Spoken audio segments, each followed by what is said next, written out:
Hello guys, video के second part में आप लोगों का स्वागत है।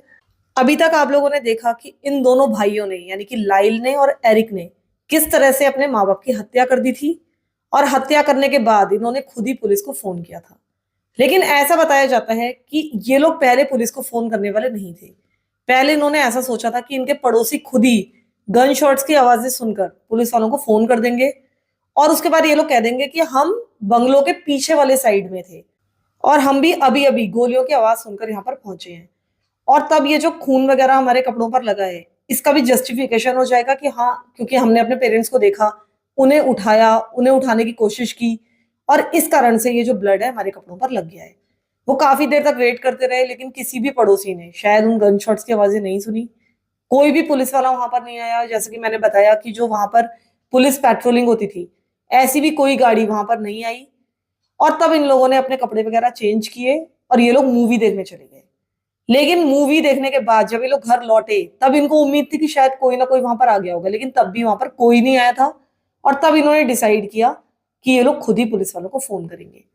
जब ये लोग थिएटर गए थे, यानी कि मूवी थिएटर गए थे, तब ये लोग लाइसेंस टू किल मूवी देखने वाले थे। लेकिन वहां जाकर इन्हें पता चला कि उस मूवी के टिकट्स सोल्ड आउट हो चुके थे। इस कारण इन्होंने बैटमैन मूवी देखी।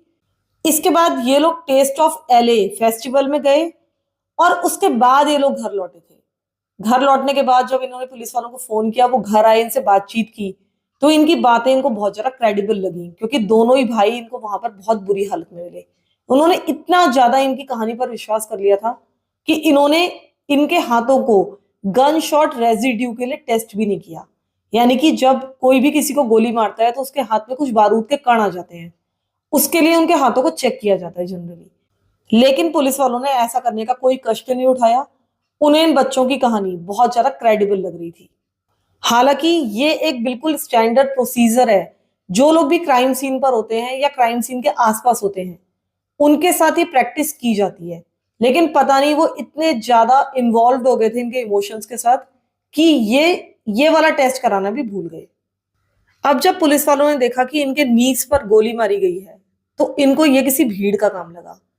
इन लोगों ने जब इन लड़कों से बात की, तो लड़कों ने बताना शुरू किया कि हमारे जो फादर थे, उनके शायद किसी गैंग से कनेक्शंस थे, ऐसे गैंग्स जो ऑर्गेनाइज्ड क्राइम्स करते थे, और शायद उन्हीं लोगों ने इनकी हत्या की होगी। पुलिस वालों को भी ये थ्योरी हालांकि ठीक लग रही थी, लेकिन उन्हें थोड़ा सा ये क्राइम सीन मैसी लग रहा था। ये एक नॉर्मल क्राइम सीन नहीं था। ये जो हत्याएं थी बहुत ज्यादा पर्सनल लग रही थी। अगर कोई भीड़ किसी पर हिट करती है, तो वो उस व्यक्ति को सिर पर नहीं मारती है। सिर पर गोली मारना, चेहरे पर गोली मारना, ये इतना ज्यादा खून खराबा तभी होता है जबकि कोई किसी से पर्सनल दुश्मनी रखता है या कोई किसी से नफरत करता है। अब पुलिस वालों को धीरे धीरे पता चला कि जोजे से बहुत सारे लोग नफरत करते थे। वो जिस कंपनी में था, उस कंपनी में भी बहुत सारे लोग ऐसे थे जो उसको बुरी तरीके से हेट करते थे। उसने बहुत सारे लोगों को फायर किया था, बहुत सारे लोगों का करियर बर्बाद किया था, और ऐसे कई सारे लोग उससे बदला ले सकते थे। इसके लिए बहुत सारे कोवर्कर्स, बहुत सारे एक्स एम्प्लॉयज को इंटरव्यू किया गया, लेकिन इससे कोई भी फायदा नहीं हुआ। सभी को इन कपल के मरने का बहुत ज्यादा दुख था, लेकिन ज्यादातर लोग किटी के मर्डर से बहुत ज्यादा हिले हुए थे, क्योंकि किटी को बहुत ज्यादा फ्रेंडली, बहुत ज्यादा वेल लाइक्ड पर्सन समझा जाता था। हर कोई उसको एक लविंग मदर के रूप में जानता था, एक डिवोटेड वाइफ के रूप में जानता था। किसी को समझ में नहीं आ रहा था कि इतनी क्रूरता से उसकी हत्या किसने की होगी, और ऐसा तो कोई सोच ही नहीं सकता था कि उसके अपने बच्चों ने उसको मारा होगा। इधर जो लाइल और एरिक थे, वो अपनी कहानी से पूरी तरह से चिपके हुए थे। वो बहुत ज्यादा हैरान और परेशान एक्ट कर रहे थे और बहुत ज्यादा डरे हुए भी लग रहे थे। अब इन्होंने अपने माँ बाप की मौत के तुरंत बाद ही होटल्स में रहना शुरू कर दिया, वो भी महंगे महंगे 5 स्टार होटल्स में। इसमें रुकने का कारण वो ये बताते थे कि उन्हें डर लग रहा है कि जिसने भी उनके पेरेंट्स को मारा है, वो उनको मारने के लिए वापस लौटेगा, और इस कारण से हम होटल्स में रुक रहे हैं। बाद में इन्होंने बॉडीगार्ड्स भी रख लिए, बुलेट प्रूफ जैकेट से अंदर से पहने रहते थे। लेकिन इसके साथ ही वो बहुत ज्यादा पैसा खर्च कर रहे थे। 24 अगस्त को इनके पेरेंट्स का फ्यूनरल था। इस फ्यूनरल से एक दिन पहले लाइल ने 3 रोलेक्स वॉचेस खरीदी, और जब वो लोग फ्यूनरल में पहुंचे, तो ये पूरी तरह से ब्रांडेड कपड़ों, नए जूतों में सजे हुए थे। इसके अलावा इन दोनों का बिहेवियर भी बहुत ज्यादा ऑड था। लाइल इस फ्यूनरल में अपने पिता के जूते पहनकर आया था और वो लगातार इन जूतों के बारे में जोक कर रहा था। वो लोगों से कह रहा था कि देखो किस तरह से मैं अपने पिता के जूतों में फिट हो गया हूँ। शायद वो ये दिखाना चाह रहा था कि मैं आसानी से अपने पिता की जगह ले सकता हूँ। साथ ही अपने कुछ फ्रेंड्स को कह रहा था कि अब हम यूएस ओपन के टिकट्स खरीद सकते हैं, वहां जा सकते हैं। बहुत सारे लोगों को ये बिहेवियर बहुत ज्यादा स्ट्रेंज लग रहा था। वो एक काफी बिग फ्यूनरल था, उसमें करीब 200 लोग शामिल हुए थे। हालांकि इनमें से यानी कि ज्यादातर लोगों में से इनके फैमिली फ्रेंड्स बहुत कम ही थे। इनके जो पेरेंट्स थे यानी कि जोजे और किटी, वो बहुत सारे लोगों के साथ संबंध नहीं रखते थे। उनके बहुत ही कम फ्रेंड्स थे और वो बहुत ज्यादा सोशल इवेंट्स और पार्टीज में भी नहीं जाते थे। तो ये जनरली वो लोग थे जिनके साथ जोजे काम किया करता था। ज्यादातर इसके कंपनी के लोग थे और वो ऐसे लोग थे जो कि जोजे को पसंद नहीं करते थे। इसके बाद एक सेकंड फ्यूनरल सर्विस भी की गई कुछ दिनों के बाद। इस सेकंड फ्यूनरल में लाइल ने एक छोटी सी स्पीच दी अपने पिता के बारे में कि वो कितना ज्यादा अपने पिता से प्यार करता है और उसके पिता को इसके ऊपर कितना ज्यादा गर्व होता। इसने ये भी कहा कि मैं अपने पिता को बहुत ज्यादा मिस करता हूँ, लेकिन फ्यूनरल के बाद वो बिल्कुल भी दुखी नहीं लग रहा था। इसके बाद भी इन दोनों भाइयों की स्पेंडिंग स्प्री कंटिन्यूड रही। ये लोग बहुत ज्यादा पैसा खर्च कर रहे थे। लाइल ने प्रिंसटन में एक चक्स स्प्रिंग स्ट्रीट कैफे खरीद लिया था $550,000 में। इसके अलावा उसने अपने लिए एक पोर्शे गाड़ी भी खरीदी जो कि वो हमेशा से चाहता था। ये जो गाड़ी थी ये करीब $60,000 की थी। इसने ये जो नया रेस्टोरेंट खरीदा था इसका नाम बदल कर रखा मिस्टर बेफेलोज। और अब इसने अपनी बिजनेस लाइफ शुरू कर दी थी। यहां तक कि इसने एक नई कंपनी भी शुरू कर दी जिसका नाम इसने रखा मेलेंडीज इन्वेस्टमेंट एंटरप्राइजेस। इसने अपने कुछ फ्रेंड्स को इस कंपनी में एम्प्लॉय के तौर पर रखा। इसके अलावा ये जो इसका रेस्टोरेंट था मिस्टर बेफेलोज, इसको ये फ्रेंचाइज करना चाहता था यानी कि इसे चेन ऑफ रेस्टोरेंट बनाना चाहता था। ये बिजनेस में तरह तरह के पैतरे खेल रहा था और बहुत ज्यादा पैसे खर्च कर रहा था। इधर जो एरिक था वो भी काफी पैसा खर्च कर रहा था, हालांकि लाइल के जितना नहीं। एरिक ने भी अपने लिए एक नई जीप रैंगलर खरीदी और इसके अलावा उसने एक प्राइवेट टेनिस कोचिंग लेनी भी शुरू कर दी। और इसका ये जो प्राइवेट कोच था वो करीब $50,000 एक साल के चार्ज कर रहा था, जो कि उस समय के हिसाब से एक बहुत ही बड़ी रकम थी। और इधर ये जो दोनों भाई थे इन्होंने डिसाइड किया था कि वो उसी घर में रहते रहेंगे। लेकिन देखा जाए तो ये उस घर में बहुत ज्यादा रहते नहीं थे। इन्होंने कुछ नया फर्नीचर रेंट पर लिया था और जो लिविंग रूम में जो ब्लड से डूबा हुआ फर्नीचर था उसको वहां से हटवा दिया था।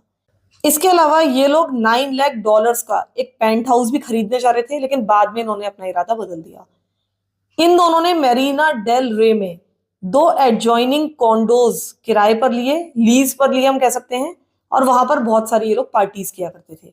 ये लोग ज्यादातर समय वहीं पर रहते थे और इस दौरान इनका ये जो मेंशन था ये खाली रहता था। ऐसा लगता है कि शायद ये लोग वहां पर ज्यादा आना नहीं चाहते थे। वहां जाने से शायद इनको डर लगता था। शायद ये मेंशन इनको याद दिलाता था कि असल में इन्होंने क्या किया है। ये लोग अभी भी बहुत ज्यादा पैसा लगातार खर्च कर रहे थे। शायद ये इनके स्ट्रेस से बाहर निकलने का एक तरीका था। इन्होंने बहुत ज्यादा महंगे महंगे कपड़े अपने लिए खरीदने शुरू कर दिए, एक तरह से कपड़ों का ढेर लगा दिया। और एरिक ने भी इवेंचुअली अपने लिए एक रोलेक्स खरीदी। हालांकि लाइल ने पहले 3 रोलेक्स घड़ियां खरीदी थी लेकिन वो अपने लिए खरीदी थी। अब एरिक ने भी अपने लिए रोलेक्स वॉच खरीद ली थी। इधर जो एरिक था यानी कि छोटा भाई, उसने गैम्बलिंग करना शुरू कर दिया और बहुत सारा पैसा उसमें हारने लगा। अब इसने अपना ओरिजिनल प्लान थोड़ा सा चेंज किया। ये पहले टेनिस टूर्नामेंट्स के लिए यूसीएलए जाना चाहता था, लेकिन बाद में उसने डिसाइड किया कि वो मिडिल ईस्ट जाएगा, वहां पर कॉम्पिटिशन्स में पार्टिसिपेट करेगा। एरिक को पूरी उम्मीद थी कि वो टेनिस में एक प्रोफेशनल खिलाड़ी बन सकता है। उसको टेनिस से बहुत ज्यादा प्यार था। उसने हर तरीके से अपनी केयर करनी शुरू कर दी थी। हर चीज वो प्रोफेशनल से पूछ पूछ कर रहा था। ये लोग बिल्कुल भी अपने माँ बाप के मर्डर से दुखी दिखाई नहीं दे रहे थे। यहाँ तक कि ये अपनी माँ कीटी की मर्सिडीज बेंज गाड़ी चला रहे थे और सब कुछ बहुत अच्छा चल रहा था उनके लिए। धीरे धीरे 6 महीने बीत गए। इन्होंने अभी तक करीब $7 लाख खर्च कर दिए थे, जो कि आज के जमाने के हिसाब से एक बहुत बड़ी रकम होती। इनको पता था कि इनको अपने पेरेंट्स का बहुत सारा पैसा मिलने वाला है। जोजे की अगर वर्थ देखी जाए तो करीब $14 मिलियन थी उस समय। इसके अलावा इनके पिता की जो सेकंड इंश्योरेंस पॉलिसी थी उसके भी $5 मिलियन इनको इनहेरिट होने वाले थे। शायद ये इन 6 महीनों में इससे भी ज्यादा पैसा खर्च कर देते, लेकिन इनका अभी उस पैसे पर कोई अधिकार नहीं हुआ था। अभी जो भी फाइनेंशियल सेटलमेंट्स थे वो होने बाकी थे। अब आप लोगों को लग रहा होगा कि किसी को इनके ऊपर क्या शक नहीं हुआ, ये इस तरह से पैसा लुटा रहे थे, एंजॉय कर रहे थे, बिल्कुल भी दुखी नहीं थे, तो लोगों को उनके ऊपर शक होना चाहिए था और ऐसा हुआ भी। डिटेक्टिव्स अब इनके व्यवहार पर नजर रखने लगे। वो रियलाइज करने लगे कि इनके पास एक बहुत बड़ा फाइनेंशियल मोटिव है अपने माता पिता की हत्या करने के लिए। इसके अलावा जैसे जैसे टाइम गुजर रहा था, ये जो लड़के थे इनका इन्वेस्टिगेशन में इंटरेस्ट कम होता जा रहा था। वो कभी भी पुलिस वालों को कॉल नहीं करते थे, कभी भी चेक नहीं करते थे कि किसने इनके पेरेंट्स की हत्या की है, क्या आपको कुछ पता चला या नहीं चला, कभी भी ये क्वेश्चन नहीं करते थे। उनको कुछ परवाह ही नहीं थी। अगर इनकी जगह कोई और होता जिसके माँ बाप की इतनी ब्रूटली हत्या कर दी गई होती, तो शायद वो बहुत ज्यादा कंसर्न नजर आता, लेकिन इनको कुछ नहीं पड़ी थी अपने माँ बाप की हत्या की।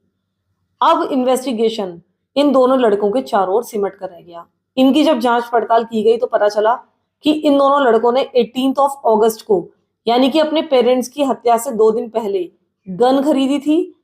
और इन गन्स को खरीदने के लिए जो आईडी दिखाई थी वो एक स्टोलन आईडी थी, यानी कि किसी और की आईडी थी जो कि इनको कहीं से मिल गई थी।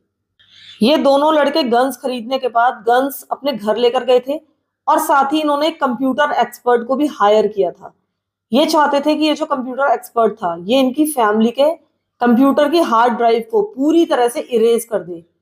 और ये एक बहुत ही इंपॉर्टेंट मूव था, क्योंकि ये माना जाता था कि जोजे ने अपनी वसीयत का जो लेटेस्ट वर्जन था वो कंप्यूटर में सेव करके रखा था और ये दोनों इस कंप्यूटर से उसको इरेज करना चाहते थे।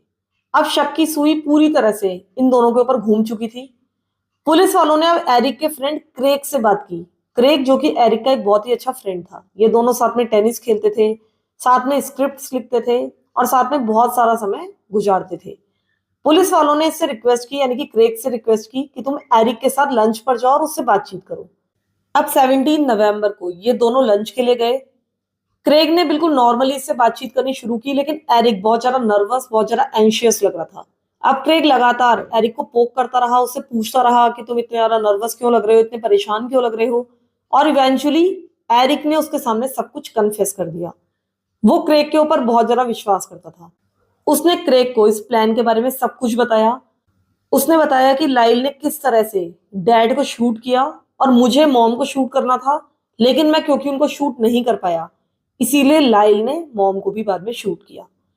जब एरिक ये सब कुछ क्रेग को बता रहा था तब क्रेग सुन तो रहा था, लेकिन उसके पास कोई भी रिकॉर्डिंग डिवाइस नहीं थी जिससे वो सारी चीजें रिकॉर्ड कर सकता। अब पुलिस वालों ने क्रेग से कहा कि तुम एक बार फिर से एरिक के साथ लंच करने के लिए जाओ और एक बार फिर से उससे सब कुछ कन्फेस कराओ और इस बार तुम्हारे कपड़ों में रिकॉर्डिंग डिवाइस छुपी होगी। अब रिकॉर्डिंग डिवाइस पहनने के बाद एक बार फिर से क्रेग एरिक के साथ रेस्टोरेंट गया। क्रेग ने इससे पूछा कि अब मुझे खुलकर बताओ कि तुमने अपने पेरेंट्स को कैसे मारा, लेकिन इस बार एरिक ने सब कुछ डिनाई कर दिया। उसने कहा कि मैंने ऐसा कुछ नहीं किया था और ना ही तुम्हें कभी पहले ये सब कुछ बताया था। क्रेग इंसिस्ट करता रहा, लेकिन एरिक ने कुछ भी नहीं बोला। उसने कहा मैंने किसी की भी हत्या नहीं की है। अब एरिक वहां से तो आ गया, लेकिन एरिक कहीं ना कहीं बहुत ज्यादा मानसिक रूप से परेशान था। उसने अपने फैमिली थेरेपिस्ट से एक बार फिर से थेरेपी लेनी शुरू कर दी। इधर ये भी पता चला कि जो किटी थी वो भी लगातार थेरेपी ले रही थी। किटी ने अपने थेरेपिस्ट को यह भी बताया था कि उसे अपने बेटों से डर लगता है। उसे ऐसा लगता है कि इसके बेटे सोशियोपैथ्स हैं और वो इनसे इतना ज्यादा डरने लगी थी कि रात को अपने बेडरूम का दरवाजा अच्छी तरीके से लॉक करके सोती थी। अब जो एरिक था वो अपने थेरेपिस्ट डॉक्टर ओजील से मिलने लगा था और ओजील बताते हैं कि वो इतने ज्यादा स्ट्रेस में था, इतनी ज्यादा एंजाइटी थी उसके अंदर कि उसकी हालत बहुत ज्यादा खराब होने लगी थी। यहां तक कि उसके शरीर में अल्सर्स पैदा होने लगे थे स्ट्रेस के कारण। इधर जो एरिक था वो अपने कैजुअल थेरेपी सेशंस ले रहा था। उसने इन मर्डर्स के बारे में डॉक्टर ओजील से कोई बात नहीं की थी। अब इनके ये कैजुअल थेरेपी सेशंस चल रहे थे, लेकिन डॉक्टर ओजील को शक हो गया था कि शायद ये अपने माँ बाप की हत्या में इन्वॉल्व हो सकता है। लेकिन इसी तरह के सेशंस आगे चलते रहे। एक बार ये लोग एक सेशन के लिए पार्क तक गए और पार्क से जब वापस लौटकर डॉक्टर ओजील के ऑफिस की तरफ आ रहे थे तब नीचे पार्किंग में एरिक ने अचानक से ही डॉक्टर ओजील से कहा कि ये कांड हमने किया है। डॉक्टर ओजील बहुत ज्यादा शॉक्ड रह गए। वो उसे अपने ऑफिस में लेकर गए और वहां पर जाकर एरिक ने उनको पूरी कहानी सुनाई। एरिक ने डॉक्टर ओजील को बताया कि किस तरह से उन्होंने अपने पेरेंट्स की हत्या की। उसके बाद उन्होंने अपने कपड़े बदले, अपनी जो शॉटगन्स थी वो रोड के किनारे कैसे छुपाई, और उसके बाद ये लोग मूवी थिएटर चले गए थे। और मूवी थिएटर ये इसलिए गए थे ताकि वहां के जो टिकट्स हैं इनके एलिबाई के रूप में काम कर सके। अब डॉक्टर ओजील ने लाइल को फोन किया, उसे बताया कि तुम्हारे भाई ने सब कुछ कन्फेस कर लिया है, तुम ऑफिस में आ जाओ। इधर लाइल को कोई भी आइडिया नहीं था कि एरिक ने कितना डॉक्टर ओजील को बताया है। वो वहां पर आया, वो इन दोनों से मिला, वो चाहता था कि वो एरिक को समझा दे, लेकिन इसको वहां आकर पता चला कि एरिक तो पहले ही सब कुछ कन्फेस कर चुका है। इधर जो डॉक्टर ओजील थे, इन्होंने चुपचाप इस सेशन को रिकॉर्ड कर लिया था, और उनको ये भी डर था कि कहीं ये दोनों भाई मेरे साथ कुछ कर ना दे, इसीलिए इन्होंने अपनी एक गुप्त प्रेमिका, जिससे इनका चुपचाप अफेयर चल रहा था, एक्स्ट्रा मैरिटल अफेयर, उसको भी अपने ऑफिस में बुला लिया था। उसे सब कुछ बता दिया था और इससे कहा था कि तुम दरवाजे के बाहर मौजूद रहना, और अगर कुछ भी गड़बड़ होती है तो तुम इंटरफेयर कर सकती हो या फिर पुलिस वालों को बुला सकती हो। जब लाइल वहां पर आया था तो वो बहुत ज्यादा गुस्से में था। उसको लग रहा था कि एरिक ने सब कुछ गड़बड़ कर दिया है और अब वो लोग पकड़े जाएंगे। और अंत में इन दोनों ने ही डॉक्टर ओसील को धमकाया कि अगर तुम किसी को भी बताओगे, पुलिस वालों को बताओगे, तो हम तुम्हारी हत्या कर देंगे। लेकिन जो डॉक्टर ओजील थे, इन्होंने इनको विश्वास दिला दिया कि ऐसा कुछ भी होने वाला नहीं है, तुम मेरे साथ लगातार सेशंस कर सकते हो, और क्योंकि मैं किसी भी क्लाइंट की कितनी भी गोपनीय बात हो, कितनी भी खतरनाक बात हो, मैं पुलिस से शेयर नहीं कर सकता, क्योंकि ये मेरे पेशे के एथिक्स हैं, मैं इनसे बाहर नहीं जा सकता, इसलिए मैं किसी को भी नहीं बताऊंगा। तो इस कारण से दोनों भाई अब इन डॉक्टर ओजील के साथ सेशंस करते रहे, और इन सारे सेशंस को डॉक्टर ओजील ने रिकॉर्ड कर लिया था। शायद ये सारी बातें सामने भी ना आती, लेकिन ये जो डॉक्टर की गर्लफ्रेंड थी जिसका नाम था जूडा लोन, वो पुलिस वालों के पास गई, उन्हें सारी इंफॉर्मेशन दी इन लड़कों के बारे में, और उसने ये बताया कि क्योंकि डॉक्टर ओजील बहुत ज्यादा एब्यूजिव है उसके प्रति, इसीलिए वो डॉक्टर ओजील से बदला लेने के लिए ये सब कुछ कर रही है। अब पुलिस वालों को उन कन्फेशन टेप्स के बारे में पता चल गया था कि उन टेप्स में सारे के सारे सबूत हैं। डॉक्टर ओजील ने ये सारी की सारी रिकॉर्डिंग एक सेफ्टी डिपॉजिट बॉक्स में रखी थी जो कि एक बैंक में थी, लेकिन पुलिस वालों ने एक वारंट निकलवाया और ये सारी की सारी रिकॉर्डिंग सीज कर ली। पुलिस वालों को डर था कि लाइल ये न्यूज सुनकर वहां से भागने की कोशिश कर सकता है। अब इन्होंने डिसाइड किया कि टाइम वेस्ट नहीं करना है, और फिर 8 ऑफ मार्च 1990 के दिन करीब 1 दर्जन पुलिस ऑफिसर्स इनके मेंशन में गए, इनके ड्राइववे पर रुकी ये सारी की सारी गाड़ियां। इन्होंने लाइल को तुरंत गिरफ्तार कर लिया, उसे इससे पहले जमीन पर लिटाया गया फेस डाउन करके, उसको हथकड़ियां लगाई गई, और उसके बाद बिल्कुल एक शातित अपराधी की तरह उसे पुलिस स्टेशन लेकर आया गया। वो समझ गया था कि शायद सब कुछ ओवर हो चुका है। इधर जो एरिक था, जिस समय पुलिस वाले वहां पर पहुंचे थे, वो एक टेनिस टूर्नामेंट के लिए इजराइल गया हुआ था। अब लाइल के अटॉर्नी ने एरिक को फोन किया, उससे तुरंत वापस आने के लिए कहा, उसको सारी बातें बताई गई। जो लोग उस समय एरिक के आसपास थे उन्होंने बताया कि जब ये कॉल आई तो वो बहुत बुरी तरीके से रोने लगा था। वहां से उसने मियामी की फ्लाइट पकड़ ली, क्योंकि मियामी में उसके बहुत सारे रिलेटिव्स रहा करते थे। वहां पर जाने के बाद उसकी आंटी ने उसे कन्विंस किया कि तुम्हें एलए वापस जाना चाहिए और अपने आप को पुलिस वालों के हवाले कर देना चाहिए, तुम्हें सरेंडर करना चाहिए। इसने अपनी आंटी की बात मानी। 11 ऑफ मार्च 1990 के दिन ये एलए वापस पहुंचा। वहां पर जाते ही इसको गिरफ्तार कर लिया गया। अगले दिन इन्हें कोर्ट में पेश होना था, लेकिन जो कोर्ट का सीन था वो बहुत ज्यादा वियर्ड था। ये जो लड़के थे ये बिल्कुल भी वरीड नजर नहीं आ रहे थे। ये जब बेवर्ली हिल्स कोर्ट रूम में पहुंचे तो इन्होंने काफी महंगे, काफी फैंसी आउटफिट्स पहने हुए थे और स्माइल कर रहे थे। आश्चर्य की बात तो ये थी कि इन दोनों लड़कों ने अपने माँ बाप का कत्ल किया होगा, इस पर कोई भी विश्वास नहीं कर रहा था, यहाँ तक कि इनके फैमिली मेंबर्स भी नहीं। ये लोग इन दोनों लड़कों को बहुत ज्यादा सपोर्ट कर रहे थे। इनके जो फैमिली मेंबर्स थे वो ट्रायल के दौरान फ्रंट रोज में आकर बैठे हुए थे। यहाँ तक कि जो एरिक का टेनिस कोच था वो भी फ्रंट रो पर बैठा था, और एरिक की गर्लफ्रेंड भी। यहाँ तक कि इनकी जो ग्रैंड मदर थी वो भी फ्रंट रो पर आकर बैठी थी। जोजे की माँ को बिल्कुल भी विश्वास नहीं था कि ये बच्चे अपने माँ बाप का कत्ल कर सकते हैं। अब सभी लोगों को जज ने बताया कि इन दोनों लड़कों पर इनके पेरेंट्स के कत्ल के इल्जाम लगाए जा रहे हैं। ये कत्ल इन्होंने फाइनेंशियल गेन के लिए किए हो सकते हैं, और इसके लिए इनको डेथ पेनल्टी मिल सकती है। अब इनसे पूछा गया कि तुम क्या प्लीड करोगे, और इन दोनों ने ही नॉट गिल्टी प्लीड किया। अब जो डिफेंस टीम थी और प्रोसिक्यूशन के वकील थे, इन्होंने बहुत सारा टाइम बिताया ये आर्ग्यू करने में कि ये जितने भी टेप्स हैं जो कि डॉक्टर ओजील ने बैंक में रखे हुए थे, ये कोर्ट में एडमिसिबल है या नहीं है, इनको कोर्ट में पेश किया जा सकता है या नहीं किया जा सकता है।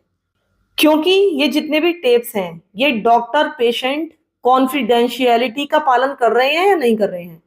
तब सुप्रीम कोर्ट ऑफ कैलिफोर्निया ने एक डिसीजन दिया कि जो 3 टेप हैं इनमें से 2 टेप कोर्ट में पेश किए जा सकते हैं और इनमें से एक टेप को यूज नहीं किया जा सकता, जबकि उसमें लाइल का कन्फेशन था।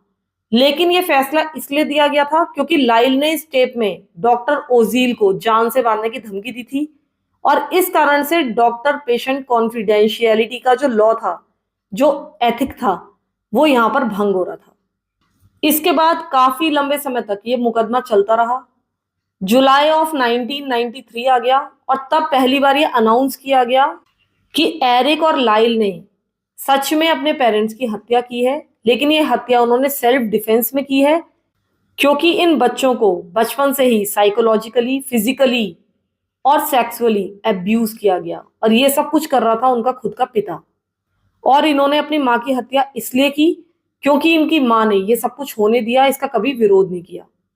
इन दोनों ही लड़कों ने दावा किया कि उनको अपने माँ बाप से जान का खतरा था और इस कारण से हमने अपने माँ बाप की सेल्फ डिफेंस में हत्या कर दी। जब ये सारी चीजें बाहर मीडिया में आई तो मीडिया बहुत ज्यादा इस केस को लेकर वाइड हो गया। लोगों के बहुत सारे ओपिनियंस आने लगे। काफी सारे लोगों को इन लड़कों के ऊपर पूरा विश्वास था, इनके लिए वो बहुत बुरा महसूस कर रहे थे, लेकिन बहुत सारे लोग ये भी मान रहे थे कि ये सिर्फ एक डिफेंस की स्ट्रेटेजी है। इसके बाद इनका ट्रायल शुरू हुआ 20 जुलाई 1993 से। इन दोनों का ही ट्रायल अलग अलग चला और इन दोनों की ही डिफेंस टीम्स अलग अलग थी, यानी कि 2 अलग अलग ज्यूरीज इनके लिए फैसला देने वाली थी। लेकिन इनका ये जो ट्रायल था ये एक ही कोर्ट में एक साथ ही चल रहा था। अब इस केस को मीडिया ने बहुत अच्छी तरीके से कवर किया। लोग इस केस के पीछे पूरी तरह से पागल हो चुके थे। ये केस एक ड्रामा, एक सेंसेशन बनकर रह गया था। बहुत सारे लोग ये विश्वास कर रहे थे कि ये जो दोनों लड़के हैं ये इनोसेंट हैं, लेकिन ऐसे लोगों की भी कमी नहीं थी जो कि उनको दोषी समझ रहे थे। इसके बाद एरिक के फ्रेंड क्रेग को मीडिया ने बातचीत करने के लिए बुलाया। उसने बहुत सारे इंटरव्यूज दिए। इसने ये भी बताया कि मैंने अपने फ्रेंड एरिक के साथ मिलकर एक स्क्रीन प्ले लिखा था जिसका नाम था फ्रेंड्स। इसका जो मेन कैरेक्टर था वो अपने पेरेंट्स की उनके पैसों के लिए हत्या कर देता है। और तब मीडिया ये मानने लगा था कि शायद ये सारा कांड लाइल ने किया होगा क्योंकि वो बड़ा भाई था, ज्यादा डोमिनेंट था और उसी ने एरिक को भी उकसाया होगा उनके पेरेंट्स की हत्या करने के लिए। एक डिसीजन और लिया गया था और वो ये था कि ये जितना भी ट्रायल है इसको लाइव दिखाया जाएगा लोगों के टीवी पर। तो एक तरह से ये एक रियलिटी टीवी शो बनकर रह गया था। उस दिन कोर्ट हाउस के बाहर बहुत ज्यादा भीड़ थी जिस दिन ये ट्रायल शुरू होना था। जो लड़कियां थीं वो इन दोनों भाइयों के पीछे बिल्कुल पागल हो चुकी थी। सुबह 4 बजे से वो कोर्ट के बाहर खड़ी हुई थी और भीड़ ऐसा बिहेव कर रही थी जैसे कि लाइल और एरिक कोई रॉक स्टार्स हों। कोर्ट के अंदर मीडिया के लिए केवल 10 सीट्स ही रिजर्व थी, यानी कि केवल 10 मीडिया के लोग वहां अंदर आ सकते थे, बाकी सारी आम जनता थी। सभी लोग इन भाइयों के आने का वेट कर रहे थे। यहां तक कि इनकी ग्रैंडमदर मारिया मेनेंडीज भी वहां पर पहुंची हुई थी और इन लड़कों को लगातार सपोर्ट कर रही थी। उन्होंने एक बार भी ऐसा नहीं सोचा था कि ये लड़के अपने पेरेंट्स को मार सकते हैं। उन्हें अभी भी ये लग रहा था कि किसी गैंग का काम है ये। जब एरिक और लाइल कोर्ट रूम के अंदर आए तो उनकी स्थिति काफी बदली हुई थी। जब वो पहले दिन हियरिंग के लिए आए थे बहुत ज्यादा कॉन्फिडेंट लग रहे थे, स्माइल कर रहे थे, लेकिन इस बार ऐसा नहीं था। उनकी हालत बहुत ज्यादा खराब थी, टायर्ड लग रहे थे, एग्जॉस्टेड लग रहे थे और यहाँ तक कि उन्होंने वेट भी लूज किया था। वो बहुत ज्यादा डिप्रेस्ड लग रहे थे, बस वहां आकर बैठ गए थे, बस ऐसे ही घूर रहे थे कोर्ट में इधर उधर, लोगों को देख रहे थे और उनको देखकर साफ पता चल रहा था कि जो जेल में उन्होंने इतने साल बिताए हैं वो इनके ऊपर काफी भारी पड़े हैं। वो इस तरह का कांड करके जेल में पहुंचे थे कि जितने भी जेल के प्रिजनर्स थे वो इनसे बहुत ज्यादा नफरत कर रहे थे और यहाँ तक कि इन्हें जेल में प्रोटेक्शन के लिए अप्लाई करना पड़ा और उसके लिए अपनी जेब से पैसे खर्च करने पड़े थे। अब बस उनको यही उम्मीद थी कि शायद इनको नॉट गिल्टी पाया जाएगा और इनको जेल से बाहर निकाल दिया जाएगा। इधर जो प्रोसिक्यूशन था वो लगातार आर्ग्यू कर रहा था कि एरिक और लाइल ने ही अपने पेरेंट्स को मारा है फाइनेंशियल गेन के लिए और इसके लिए इनको डेथ पेनल्टी मिलनी चाहिए। अब इन लड़कों से पूछताछ शुरू हो चुकी थी। डिफेंस की टीम ये साबित करने में लगी थी कि ये दोनों लड़के बहुत ज्यादा खतरे में थे, इनको अब्यूज किया जाता था और इस कारण से इन्हें अपने पेरेंट्स को मारना पड़ा। यानी कि कम से कम इन्होंने ये तो मान ही लिया था कि इन्होंने अपने पेरेंट्स को मारा है। एरिक की जो डिफेंस अटॉर्नी थी उसका नाम था लेस्ली एब्रामसन, जो कि एक बहुत ही वेल नोन एडवोकेट थी और ये डेथ पेनल्टी के पूरी तरीके से खिलाफ थी। इसने बहुत सारे हाई प्रोफाइल क्रिमिनल केसेस लड़े थे और ऐसा कहा जा सकता है कि जितना पैसा ये चार्ज करती थी उतना पैसा इनको देना पूरी तरह से सही था। ये एक बहुत ही टफ वकील थी। ये एक ऐसी वकील थी जो कोर्ट रूम में गवाहों को रुला देती थी। बहुत सारे लोगों को ऐसा लग रहा था कि जानबूझकर इनकी अटॉर्नी ने इनको ऐसे कपड़े पहनाए हैं जिससे ये छोटे लगे।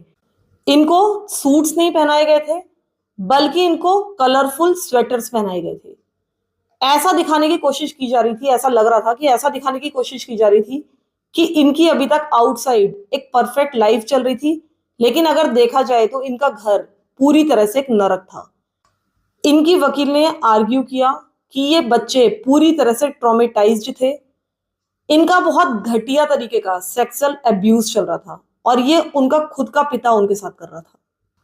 इस सेक्सुअल अब्यूज के बारे में इस कोर्ट रूम में खुलकर बातचीत की गई। वो बहुत ज्यादा ग्राफिक था, बहुत ज्यादा हॉरिफिक था और कहीं ना कहीं बहुत ज्यादा शॉकिंग भी था। ये जो सेक्सुअल अब्यूज इनके पिता इनके साथ कर रहे थे उसके बारे में मैं नेक्स्ट एपिसोड में आप लोगों को बताऊंगी, क्योंकि अगर मैं इस एपिसोड में बताऊंगी तो ये एपिसोड डबल हो जाएगा। जितना मैंने अभी तक आपको सुनाया है इससे करीब करीब डबल हो जाएगा और उसके बाद कहीं ना कहीं ये यूट्यूब में अटक जाएगा। तो मैं ये नेक्स्ट एपिसोड आपके लिए 1-2 दिन बाद लेकर आऊंगी। तब तक के लिए आप चैनल को सब्सक्राइब कर लीजिए, वीडियो को लाइक कर लीजिए और मेरा जो नया चैनल है, जो दूसरा चैनल है ट्विस्टेड स्टोरीज, उसको भी सब्सक्राइब कर लीजिए। उसका लिंक मैं आपको पिन कमेंट में दे दूंगी, वहां से जाकर आप उस चैनल को सब्सक्राइब कर सकते हैं। वहां पर मैं आपको फेमस हॉरर स्टोरीज सुनाती हूँ। उसके लिए मैंने ये चैनल शुरू किया है और मैं ये कोशिश करूंगी कि चैनल थोड़ा सा बड़ा हो जाए तो मैं आप लोगों के साथ पॉडकास्ट भी करूँ, जैसा कि मैंने आप लोगों को पहले भी कहा है। तो प्लीज आप लोग उस चैनल के बारे में भी राय दीजिए, इस वीडियो के बारे में भी राय दीजिए कमेंट्स में। और अगर आपने अभी तक चैनल को सब्सक्राइब नहीं किया है या नोटिफिकेशन बेल ऑन नहीं की है तो प्लीज कर लीजिए। Thank you so much for listening to my stories. Thank you so much.